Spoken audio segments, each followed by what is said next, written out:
Hey, good morning. Today we're going to make a quick check of the status of the calves, the status of the bulls and cows, and I mainly want to show and talk about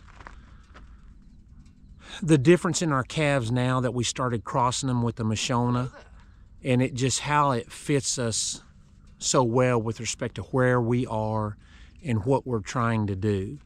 And so I'm going to bring in some footage from years ago when we didn't really have that influence yet and see if we can see a difference. So stay with us and let's take a look. Boy, it is a beautiful morning.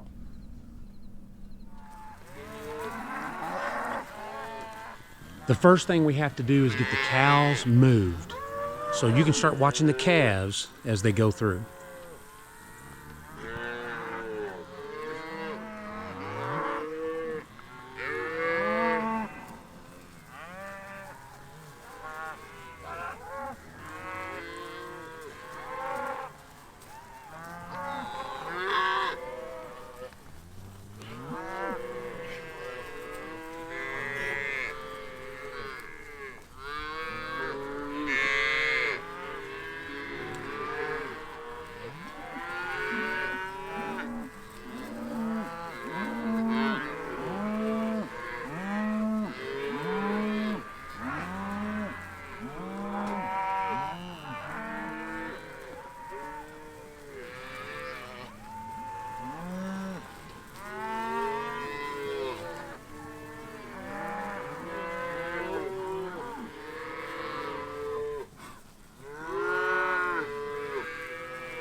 Okay, so what you're seeing here is you're seeing the cows, and of course these are all half MASHONA calves. And so a little bit of background, because the cow plays half of that role in the calves you're seeing. When we first started our cow herd here in Oklahoma, Lisa and I, we purchased basically Angus cows. We've added some red Angus type of cows from my folks that we bought from them. They had some real good red Angus cows that were basically heifers. They were AI heifers, and we actually have some video when we were working them when we just brought them over here. But they were AI'd to a bull called Short Magnum. And so he had a fairly good reputation as far as, what he looked like and maybe some history on how the guy was managing his herd. But the bottom line was on all of these things is that we purchased cows from somewhere else. Even my folks, we purchased them from somewhere else. Which most of you, if you get started, will have to do that. So we purchased them from somewhere else and brought them to our place, and then we started managing them. Well, our management consists of, I don't know what they're calling it now, mob grazing, rotational grazing, intensive grazing, high intensive grazing, amp grazing, whatever they're calling it.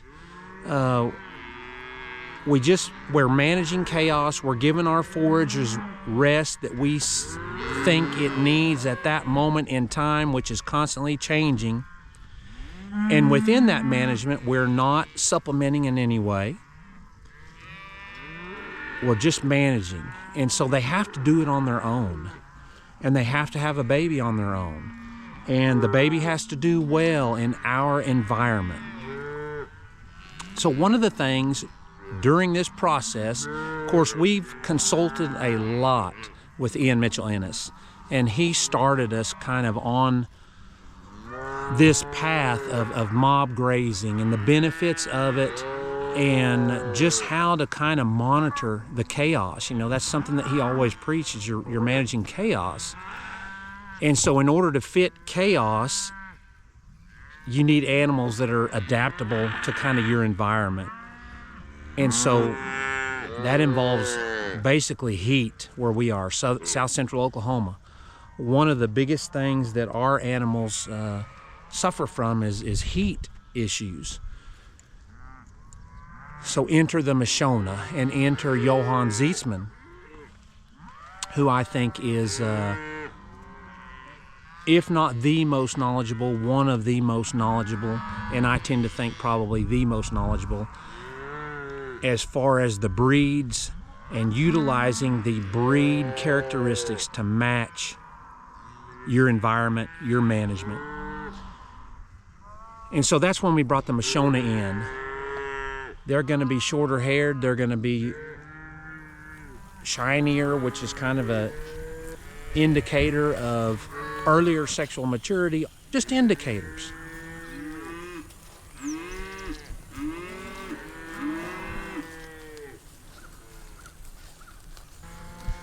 But one thing that I really like about the MASHONA is that they are a outcross from all of the American breeds over here.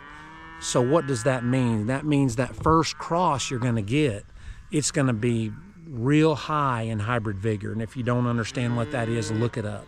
Hybrid vigor. So that's what we're going to look at. We're going to look at the calves and compare them to calves that we've had when we kind of first got started.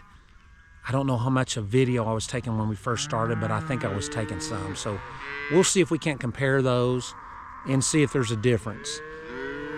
And we'll kind of go from there. You know, one of the important things that we did with our Angus herd is we promoted from within, and this is before we introduced the MASHONA. So we kept our own bulls, crossed them on our own cows, and just kept repeating that for several years before we were told and found out about the MASHONA and what role they might play in our operation. So consequently, our Angus herd is pretty adaptable for our management on our place. And so that helps also.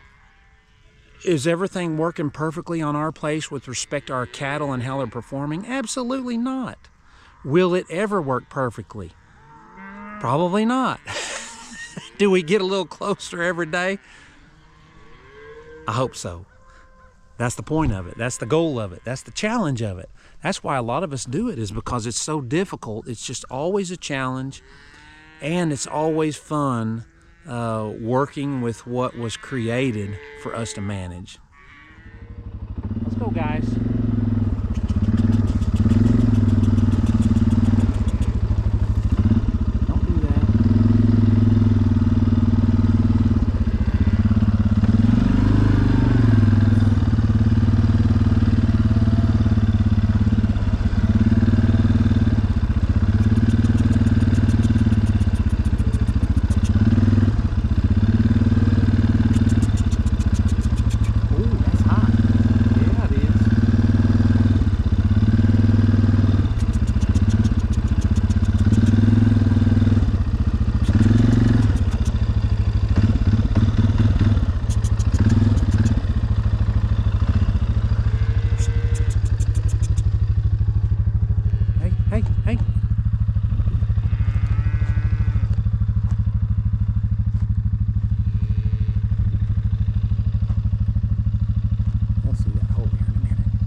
These two are like, whoa!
open gate is a lot of pressure.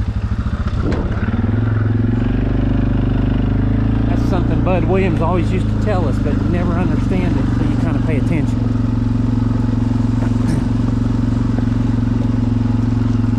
I've still got some animals back there. It looks like a bull.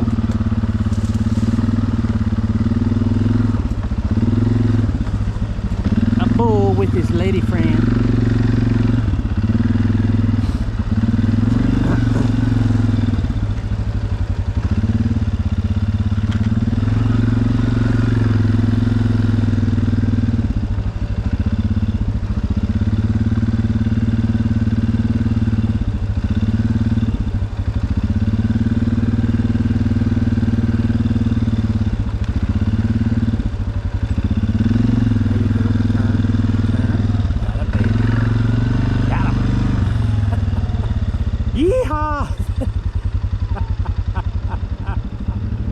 There comes the huckleberry red MASHONA.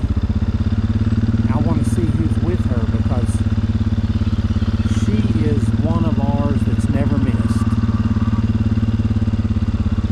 She's a 2+3 and on for infinity. 1098. 1098 is with her right now, and here comes, well, looky there. Is that a shocker? Here comes Skunktail. Skunktail, go get her, buddy. Yep. Get up there.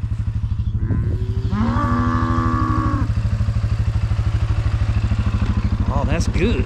Golly, that'd be good if he would breed her. I don't know. He may have already bred her. That may be his baby. That one baby that's so nice. Out of her. Looks like we got somebody wants in here. No idea which bull that is. Based on last year's, based on last week's video, you guys ought to be able to tell now that unless they have horns, it's kind of hard to tell them apart. They all look the same.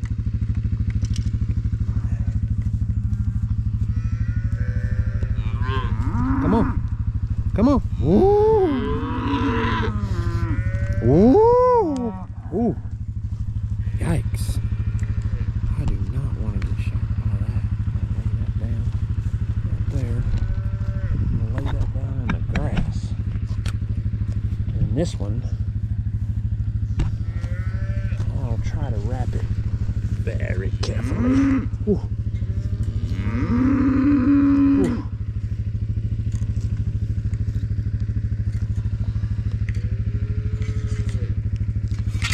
This fence right here is no joke, man. I mean, it is a hot dude.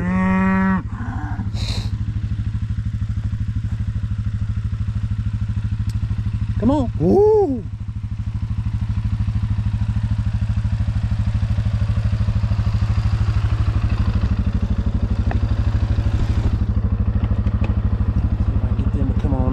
Ooh, come on.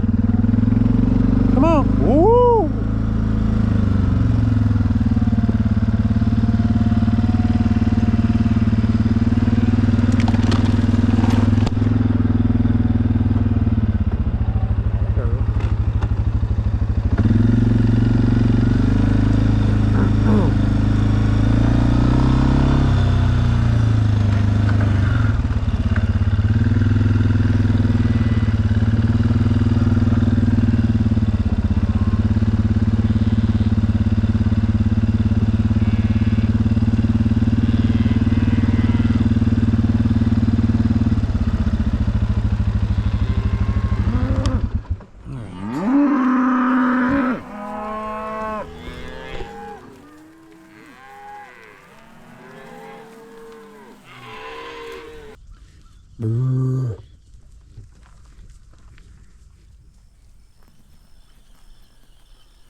And that's why the fence gets jacked up. Little calf grabbed the line right there and drug it. You notice they don't mess with that 2-wire though, galvanized. That's why those back there gave me such a little bit of trouble getting through.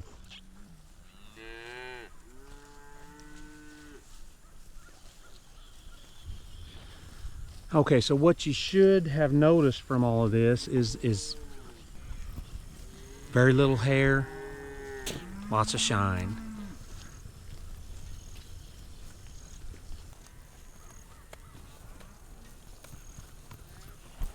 Is that the only thing we look at as far as if they're going to make it? No, it's going to be based on performance. And performance is breed 2 + 3 and then raise a calf the rest of their lives. That's an easy thing to do, right? Some guys might say, yeah, oh yeah, that's easy. Take all of your inputs out of your cattle. No feed, no supplementation. Just management.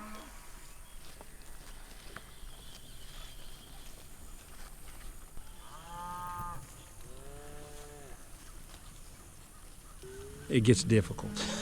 And sometimes it's difficult, even with supplementation and feed. At least that's what I've been told. So it's a very easy requirement from our animals, but it's very difficult. It's very difficult to achieve it. So hopefully that's what we're going to do, and we're going to utilize the MASHONA to do it. Some of you might see the old calves and you see our new calves, and you might like the old calves better. You might think that they are a better fit for your environment and your management, and if so, guess what? That's what you need to use.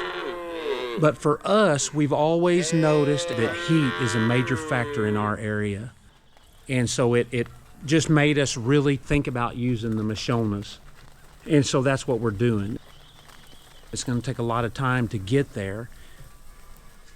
You know, we spent nearly 20 years on our Angus side of the equation.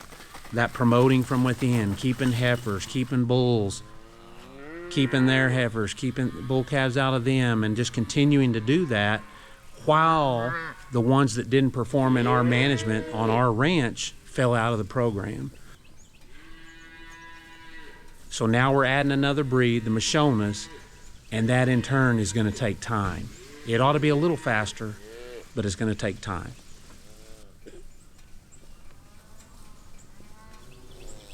And so now you should see a difference in what our calves look like compared to what they used to look like.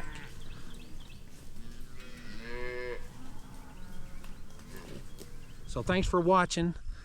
Any questions on that stuff? I don't know the answer probably for you, but I know the answer for us. And I'm more than happy to share our answers for us. So thanks again, and we'll catch you next time.